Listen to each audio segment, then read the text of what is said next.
नदीम नाम का एक नौजवान गुर्बत के हाथों मजबूर होकर अपनी बीवी को 1 महीने के लिए बेचने पर मजबूर हो गया। एक मुआहिदा किया गया और बदले में कुछ रकम ले ली गई। जिस शख्स के हाथ वहां औरत गिरवी रखी गई, उसके मुंह में दांत भी नहीं थे। ऐसी हालत कि अगर बकरी भी उसे देख लेती तो डरकर भाग जाती। वो बदबूदार बूढ़ा शख्स एक खूबसूरत शहजादी जैसी नौजवान औरत के साथ रातें गुजारता रहा। लेकिन आगे क्या हुआ? क्या वो औरत अपने शौहर के पास लौट आई, या वो सारी जिंदगी उस बूढ़े दरिंदे की कैद में रह गई? एक मुसाफिर नदीम अपनी बीवी रुबीना के साथ अपने गांव से दूसरे शहर मजदूरी की तलाश में निकला। दिन भर का सफर तय करने के बाद जब वे एक अजनबी शहर के करीब पहुंचे तो अचानक कुछ नकाबपोश डाकुओं ने उन पर हमला कर दिया। नदीम और रुबीना के पास जो थोड़ा बहुत सामान था वो सब डाकू लूट कर ले गए। यहाँ तक कि उनके पहनने के कपड़े और रास्ते का जरूरी ज़ादे राह भी छीन लिया गया। दोनों मियाँ बीवी को खाली हाथ तन्हा छोड़कर डाकू फरार हो गए। सब कुछ लूटने के बाद नदीम और रुबीना पर जैसे कयामत टूट पड़ी। एक अनजान शहर में जहां न कोई जानने वाला था, न कोई ठिकाना और न ही जेब में एक पैसा। दिन बेहद परेशान हो गया तो सोचता जा रहा था कि एक अजनबी जमीन पर बिना पैसे के जीना कितना मुश्किल है। नदीम रुबीना का हाथ थामे खामोशी से शहर की तरफ चल पड़ा। दिल ही दिल में सवाल उठ रहे थे कि अब क्या होगा। मजदूरी का कोई मौका है न खाने के लिए, एक लुकमा मयस्सर है। हर कदम के साथ उसकी मायूसी बढ़ती जा रही थी। चलते चलते नदीम की नजर शहर के बाहर एक सायादार दरख्त के नीचे बैठे एक बुजुर्ग फकीर पर पड़ी। नदीम ने सोचा शायद ये बुजुर्ग मेरी कोई मदद कर सके। यही सोचकर वो रुबीना को साथ लेकर फकीर बाबा के करीब जा पहुंचा।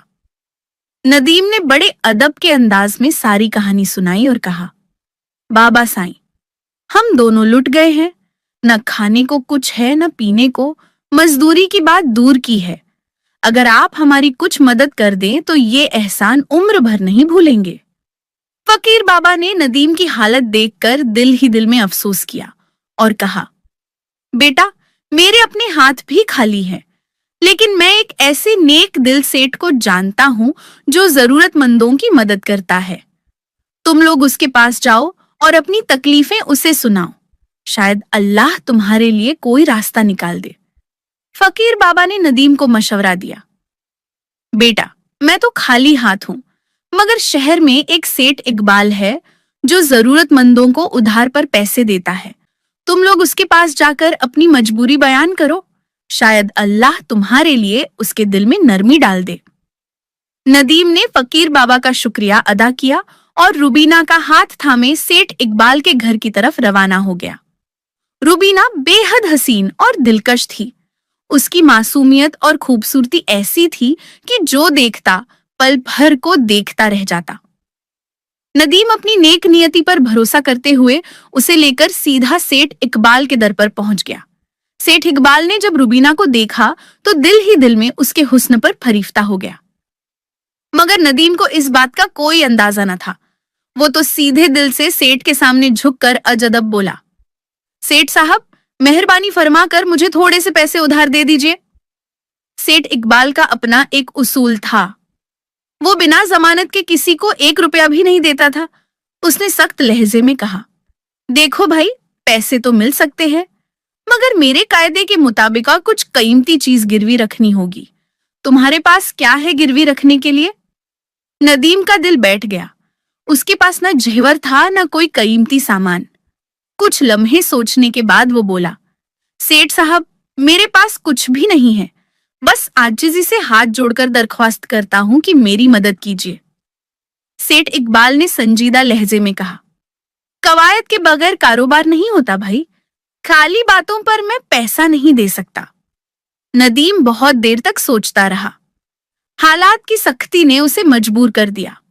आखिरकार दिल पत्थर रखकर बोला, सेठ साहब, आप मेरी बीवी रुबीना को अमानत के तौर पर अपने पास रख लीजिए और बदले में मुझे कुछ रकम दे दीजिए। मैं जल्दी ही कारोबार करके आपका सारा कर्ज मुनाफे समेत वापस कर दूंगा। सेठ इकबाल ये सुनकर खुश हो गया। उसे तो वैसे ही रुबीना पर द चुका था। उसने फौरन रकम निकालकर नदीम के हवाले की और रोबीना को अपने घर में रोक लिया। रात गुजरते ही सेठ इकबाल चुपके से रोबीना के कमरे की तरफ बढ़ा। दरवाजा खोलते ही रोबीना की रूह कांप उठी, खौफजदा होकर चीख पड़ी, अल्लाह का वास्ता है सेठ साहब, मेरे कमरे से चले जाइए। मगर सेठ अपनी हवस में अंधा हो चुका था। नरम लहजे में कहने लगा, रोबीना, तुम जैसी हसीन औरत के लिए तो दुनिया कुर्बान की जा सकती है। नदीम को भूल जाओ और हमेशा के लिए मेरी हो जाओ। रोबीना के दिल में शदीद खौफ था, मगर उसने हिम्मत नहीं हारी। बड़ी दानाई से जवाब दिया, अगर आप मुझे जबरदस्ती अपने पास रखना चाहते हैं तो कम अज कम मुझे कुछ दिनों की मोहलत दीजिए। मैं खुद सोच लूंगी कि मेरा क्या बनेगा। सेठ को लगा कि रोबीना मानने लगी है, इसीलिए उसने उसे कुछ दिन की मोहलत दे दी। इधर नदीम कर्ज की रकम लेकर अपनी बीवी रोबीना को सेठ के पास गिरवी छोड़कर नए हौसले के साथ कारोबार की तलाश में निकल पड़ा। नदीम ने जो रकम सेठ इकबाल से ली थी, उससे शहर के करीब एक सस्ते बाजार से प्याज खरीदने का काम शुरू कर दिया। बाकी लोगों से कम दामों में प्याज लेता और दूसरे शहरों में जाकर अच्छे मुनाफे पर बेच देता। चंद हफ्तों में ही उसके हाथों में पैसा आने लगा। अल्लाह ने उसकी मेहनत में खूब बरकत डाल दी। नदीम के दिन फिरने लगे और वो खुशी खुशी अपने दिल में ये सोचकर जीने लगा कि जल्द ही रुबीना को वापस ले आएगा। कुछ दिन बाद नदीम सेठ इकबाल के घर पहुंचा। दिल खुशी से भरा हुआ था। उसने मोहतबाना लहजे में कहा, सेठ साहब, मैं आपकी दी हुई रकम और सूद समेत सारा हिसाब चुकाने आया हूं। अब मेहरबानी फरमाकर मेरी बीवी रोबीना को वापस दे दीजिए। लेकिन सेठ इकबाल ने सर्द आह भरी और मसनूई अफसोस के साथ बोला, भाई नदीम, तुम्हें एक तल्ख हकीकत सुनानी है। करीब 2 महीने पहले रोबीना सख्त बीमार हो गई थी। बड़ी कोशिश की, हकीमों से इलाज भी कराया, मगर अल्लाह को कुछ और मंजूर था। रोबीना का इंतकाल हो गया। ये सुनकर नदीम के कदमों तले जमीन निकल गई। दिल जैसे किसी ने मुट्ठी में जकड़ लिया हो। खामोश आंखों से सेठ का चेहरा देखता रहा और फिर बोझिल कदमों से वहां से निकल आया। नदीम सीधा उस मकाम पर जा पहुंचा जहां पहली बार उसकी मुलाकात फकीर बाबा साईं से हुई थी। खामोशी से जाकर एक कोने में बैठ गया। फकीर बाबा ने दूर से नदीम को पहचान लिया। करीब आकर नरमी से पूछा, बेटा नदीम, तुम्हारा कारोबार तो अच्छा चल रहा था, फिर ये उदासी कैसी चेहरे पर? नदीम ने नम आंखों के साथ आह भरी और बोला, बाबा साईं, रोबीना अब इस दुनिया में नहीं रही। सेठ ने कहा कि वो बीमारी के 22 मर गई है। मैं अपनी किस्मत का लिखा समझकर खामोशी से वापस आ गया हूँ। फकीर बाबा ने नदीम की बात सुनी तो हल्के से मुस्कुरा दिया और मोहब्बत से बोला, ओ भोला नदीम, तुम्हें धोखा दिया गया है। रोबीना ना मरी है न कहीं गई है। वो आज भी सेठ इकबाल के घर में जिंदा कैद है। अगर अपनी बीवी को पाना चाहते हो तो फौरन सुल्तान शमसुद्दीन के दरबार में जाकर इंसाफ की फरियाद करो। हमारा सुल्तान बड़ा इंसाफ पसंद है, वो तुम्हें हक जरूर दिलाएगा। नदीम को अब सारी बात समझ में आ गई। दिल में उम्मीद की एक चिंगारी जल उठी। वो जल्दी से शाही महल की तरफ रवाना हो गया। दरबार में पहुंचकर नदीम ने सुल्तान शमसुद्दीन के सामने आजिजी से अर्ज की, जहां पनाह, मैं एक मेहनती और ईमानदार मुसाफिर हूँ। मजबूरी में अपनी बीवी रोबीना को अमानत के तौर पर सेठ के पास छोड़ा था। वादा था कि जल्दी कर्ज वापस कर दूंगा। आज मैं सारा कर्ज लेकर आया हूँ, मगर सेठ कहता है कि मेरी बीवी फौत हो गई। ना कोई निशान, ना कोई गवाही। मैं इंसाफ की भीख मांगता हूँ। सुल्तान शमसुद्दीन ने गहरी नजरों से नदीम को देखा और संजीदगी से कहा, यह बहुत बड़ा इल्जाम है। सेठ को फौरन दरबार में हाजिर करवाया जाए। चंद लम्हों बाद सेठ इकबाल दरबार में हाजिर कर लिया गया। सुल्तान ने उसे सख्त लहजे में सवाल किया, क्या ये सच है कि बंजारा नदीम ने अपनी बीवी को तुम्हारे पास गिरवी रखा था? सेठ इकबाल ने झूठ छुपाते हुए हिचकिचाते हुए जवाब दिया, जी हुजूर, ये सच है। सुल्तान शमसुद्दीन ने दरबार में सेठ इकबाल से सख्त लहजे में सवाल किया, तो नदीम ने कुछ रकम के बदले अपनी बीवी रूबीना को तुम्हारे पास अमानत के तौर पर गिरवी रखा था? सेठ इकबाल ने थोड़ा झिझकते हुए कहा, जी हाँ हुजूर वाला। सुल्तान ने मजीद पूछा, तो फिर अब ये अपनी बीवी को क्यों नहीं ले सकता? सेठ इकबाल ने मसनूई अफसोस से भरे लहजे में जवाब दिया, जहांपनाह, ये गरीब आदमी बहुत दिनों बाद आया है। इसे मालूम नहीं कि 2 महीने पहले रूबीना अचानक सख्त बीमार हो गई थी। हमने इलाज की बहुत कोशिश की, हकीमों से दवाइयां भी मंगवाई, मगर अफसोस कि वो बच न सकी। अल्लाह की मर्जी के आगे किसका बस चलता है। मैं खुद दिल से अफसुर्दा हूँ। अब भला मैं खुदा के पास जाकर उसे कैसे वापस ला सकता हूँ? सुल्तान शमसुद्दीन ने गहरी नजरों से उसे देखा और सख्ती से पूछा, क्या तुम्हारे पास कोई गवाह है जो ये साबित कर सके कि नदीम की बीवी की मौत हो चुकी है? सेठ इकबाल ने चंद लम्हे सर झुकाए और फिर इत्माद से बोला, जी हाँ सुल्तान सलामत, जिस हकीम से इलाज कराया था वो भी गवाही देगा, और 4 आदमी ऐसे हैं जिन्होंने रूबीना का जनाजा ले जाकर कब्रिस्तान में दफनाया था। सुल्तान ने फौरन हुक्म दिया कि हकीम और वो चारों आदमी दरबार में हाजिर किए जाएं। सेठ इकबाल इतने यकीन और नरमी से बात कर रहा था कि दरबार में मौजूद कई लोगों को भी शक होने लगा। सुल्तान ने भी दिल में सोचा कि शायद सेठ सच कह रहा हो। तब सुल्तान ने नदीम की तरफ देखा और कहा, बेटा, अगर तुम्हारी बीवी जिंदा होती तो हम जरूर तुम्हें इंसाफ देते, लेकिन अब हम भी कुदरत के फैसले के सामने बेबस है। ये सुनकर नदीम का दिल जैसे बोझ तले दब गया। आंखों में नमी लिए थके कदमों से दरबार से बाहर निकल आया। नदीम सीधा फकीर बाबा साईं के पास पहुंचा और दरबार में पेश आने वाला सारा वाकया बयान कर दिया। फकीर बाबा साईं ने सर झुकाकर गहरी सांस ली और अफसोस भरे लहजे में कहा, मैंने सुल्तान शमसुद्दीन को इतना सादा दिल नहीं समझा था। दुख है कि उसने बिना तहकीक किए सेठ की बातों पर भरोसा कर लिया, लेकिन अब भी वक्त है। मेरी बात गौर से सुनो। फकीर ने नदीम को करीब बुलाकर कहा, जाओ सुल्तान के दरबार में और अर्ज करो, बादशाह सलामत अगर आप चाहें तो 3 घंटे के लिए अपनी गद्दी फकीर बाबा साईं को दे दीजिए, फिर मैं आपको दिखाऊंगा कि असल इंसाफ क्या होता है। नदीम ने फकीर बाबा की बात दिल से लगा ली और उसी वक्त शाही दरबार की तरफ रवाना हो गया। दरबार में जाकर नदीम ने पूरे अदब से सुल्तान के सामने अर्ज किया, जहां पनाह, अगर 3 घंटे के लिए फकीर बाबा साईं को अपना तख्त सौंप दे तो शायद मैं इंसाफ हासिल कर सकूं।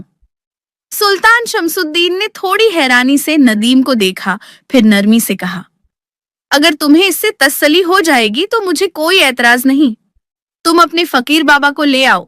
नदीम तेजी से लौटा और फकीर बाबा साईं को ले आया। दरबार में पहुंचते ही सुल्तान ने इज्जत से फकीर बाबा साईं को अपने तख्त पर बिठाया। फकीर ने दरबार संभालते ही बुलंद आवाज में हुक्म दिया, सेठ इकबाल को पेश किया जाए। चंद लम्हों बाद सेठ इकबाल हाथ जोड़ते हुए दरबार में लाया गया। फकीर ने गहरी आवाज में सवाल किया, सेठ इकबाल, क्या तुम्हारे पास कोई सबूत है कि 2 महीने पहले नदीम की बीवी रूबीना का इंतकाल हो गया था? सेठ ने पसीने साफ करते हुए कहा, जी हुजूर, मेरे पास गवाह मौजूद हैं। फकीर बाबा ने बुलंद आवाज में हुक्म दिया, इन गवाहों को अब भी पेश करो। सेठ के बुलाए गए सब गवाह एक एक करके दरबार में पेश होने लगे। फकीर बाबा ने सबसे पहले हकीम को बुलाकर सवाल किया, बताओ हकीम साहब, क्या तुम वाकई इस बात की गवाही दे सकते हो कि रूबीना का इंतकाल हुआ था?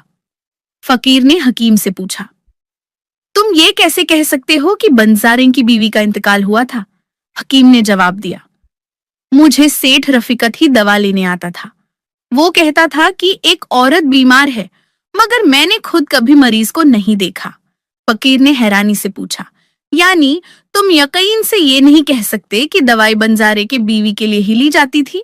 हकीम ने नदामत से कहा, जी, मैं यकीन से नहीं कह सकता, लेकिन हाँ सेठ जी, मुझसे दवाई जरूर ले जाया करते थे।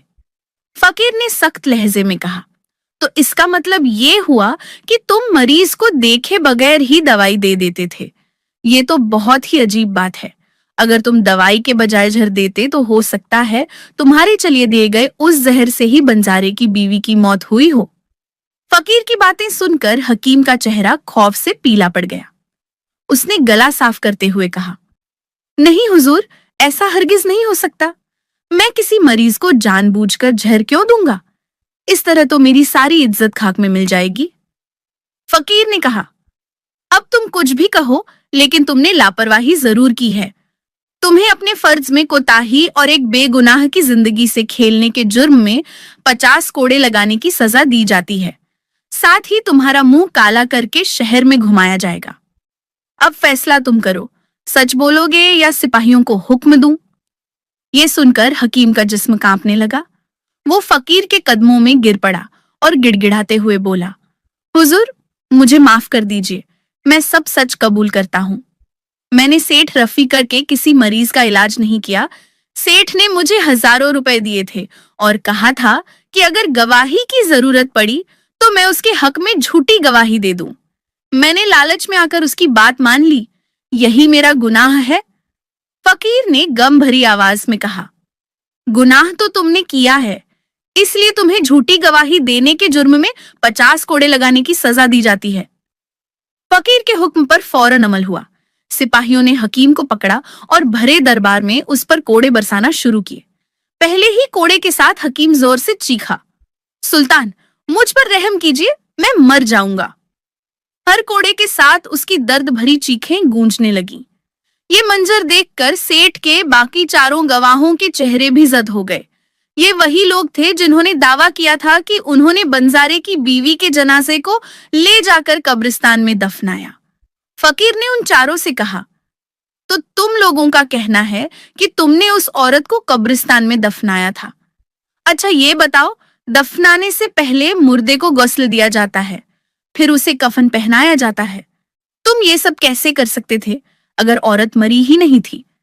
फकीर बाबा साईं ने दरबार में मौजूद चारों गवाहों को सख्त निगाहों से घूरते हुए पूछा, बताओ, तुम में से किसी ने अपनी आंखों से रुबीना का चेहरा या जिस्म देखा था?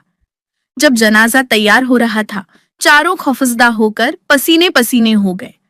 थरथराते हुए एक ने हिम्मत करके कहा, नहीं हुजूर, हमने तो उसका चेहरा या जिस्म देखा ही नहीं था। सेठ इकबाल ने खुद जनाजा तैयार करके हमें बस कब्रिस्तान ले जाने का हुक्म दिया था। हमने तो आंख बंद करके वो चारपाई उठाई और दफना दिया। खैर, बाबा ने गहरी सांस ली और ठहरे हुए अंदाज में कहा, तो मतलब ये कि तुमने बगैर देखे मान लिया कि वो मर चुकी थी, न सांस चेक की, न जिस्म की हालत देखी। क्या तुम्हें ये ख्याल नहीं आया कि कोई बेहोशी की हालत में भी हो सकता है, या शायद सेठ ने किसी और चीज में लपेटकर धोखा दिया हो? फकीर बाबा की आवाज में अब सख्ती बढ़ने लगी। उसने तेजी से कहा, यह तो सीधी सीधी साजिश लगती है। तुम लोगों ने लाश देखे बगैर एक जीती जागती इंसान को मुर्दा मानकर दफना दिया। ये न सिर्फ लापरवाही है बल्कि एक संगीन जुर्म है। ये अल्फाज सुनकर चारों गवाह दम खुद रह गए। उनके माथों पर पसीने के कतरे मोतियों की तरह चमकने लगे। हकीम के दरबार में कोड़े खाते हुए चीखे तो वो पहले ही सुन चुके थे। अब फकीर बाबा की जुबान से मौत की सजा जैसे अल्फाज सुनकर उनके हाथ पांव और ज्यादा ठंडे पड़ गए। उनकी टांगें कांपने लगी और चेहरों का रंग एकदम सफेद पड़ गया। ताखिर बाबा साईं ने फिर सेठ इकबाल की तरफ तेज नजर डाली। अब सेठ का चेहरा भी जर्द पड़ चुका था और वो नजरें चुरा रहा था। फकीर बाबा ने बुलंद आवाज में कहा, सेठ इकबाल, तुम्हारे झूठे गवाह पहले ही खौफ से कांप रहे हैं। अब तुम खुद बताओ, किसी मासूम औरत को जबरदस्ती अपने घर में कैद रखने और शौहर को धोखा देने के जुर्म में तुम्हें कौन सी सजा दी जानी चाहिए? सेठ इकबाल के होंठ कांपने लगे। कुछ बोलने की कोशिश कर रहा था, लेकिन अल्फाज जैसे गुम हो गए थे, सिर्फ हकला हकला कर रह गया। फकीर बाबा साईं ने सख्त लहजे में कहा, मेरे पास तो तुम्हें 10 साल की सख्त कैद की सजा सुनाने का पूरा हक है, लेकिन अगर तुम फौरन अभी इसी वक्त रुबीना को दरबार में हाजिर करवा दो तो शायद तुम्हारी सजा में कुछ नरमी की गुंजाइश निकल आए। दरबार में एक सन्नाटा छा गया। सबकी नजरें सेठ इकबाल पर जमी हुई थीं। सुल्तान शमसुद्दीन के हुक्म पर सेठ इकबाल ने जल्दी से अपने नौकरों को घर भेजा। कुछ ही देर में रुबीना को दरबार में हाजिर कर दिया गया। जैसे ही रुबीना दरबार में आई, नदीम की आंखों में खुशी के आंसू झलकने लगे। फकीर बाबा साईं ने नरमी से रुबीना का हाथ नदीम के हाथ में थमा दिया और कहा, अपनी अमानत को संभाल लो।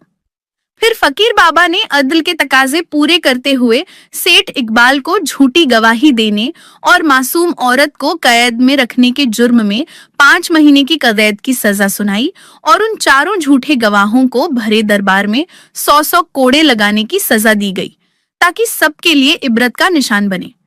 यह मंजर देखकर सुल्तान शमसुद्दीन हैरान रह गया। वह दिल से फकीर बाबा साईं की दानाई और इंसाफ पसंदी को सलाम करते हुए हाथ जोड़कर बोला, बाबा साईं, आपने जो अदल का नमूना पेश किया है वह वाकई अनमोल है। आपने मुझे सिखाया कि सच्चा इंसाफ क्या होता है। फकीर बाबा साईं ने नरमी मगर गहरी आवाज में कहा, सुल्तान मुअज्जम, याद रखना, एक बादशाह का सबसे बड़ा फर्ज सिर्फ हुकूमत चलाना नहीं बल्कि इंसाफ करना होता है, और एक शौहर का सबसे बड़ा फर्ज अपनी बीवी की इज्जत और हिफाजत करना होता है। यह कहकर फकीर बाबा साईं ने 3 सुनहरी नसीहतें सुल्तान को दी। पहली नसीहत, जब तुम्हारी बीवी बीमार हो तो उसे कभी तन्हा न छोड़ो। जैसे तुम्हारे सुख दुख में तुम्हारा साथ देती है, वैसे ही तुम्हारा फर्ज है कि उसकी बीमारी में उसका सहारा बनो। मोहब्बत और तवज्जो से ही रिश्ते मजबूत होते हैं। दूसरी नसीहत, अगर कोई तुम्हारी बीवी पर झूठा इल्जाम लगाए तो दुनिया की परवाह किए बगैर उसके साथ डट कर खड़े रहो। एक मर्द की सच्चाई का पैमाना यही है कि वह मुश्किल वक्त में अपनी शरीके हयात का साथ न छोड़े। यही असली मोहब्बत और रिफाकत की निशानी है। तीसरी नसीहत, अपनी बीवी को कभी भी गैर महरम मर्द के साथ अकेला न छोड़ो, चाहे वह कोई दोस्त हो या रिश्तेदार। जमाने के हालात बदलते रहते हैं। अक्लमंदी इसी में है कि अपनी इज्जत और रिश्तों की हिफाजत होशियारी से की जाए।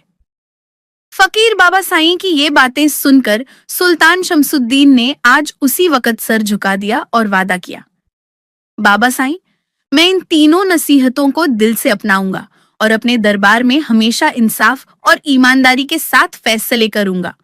आपने आज मुझे असल हुकूमत और असल रिश्तों की कद्र सिखा दी। दरबार में मौजूद हर शख्स ने फकीर बाबा साईं के लिए दिल से दुआ की और यूं नदीम और रुबीना खुशी खुशी अपने नए सफर की तरफ रवाना हो गए।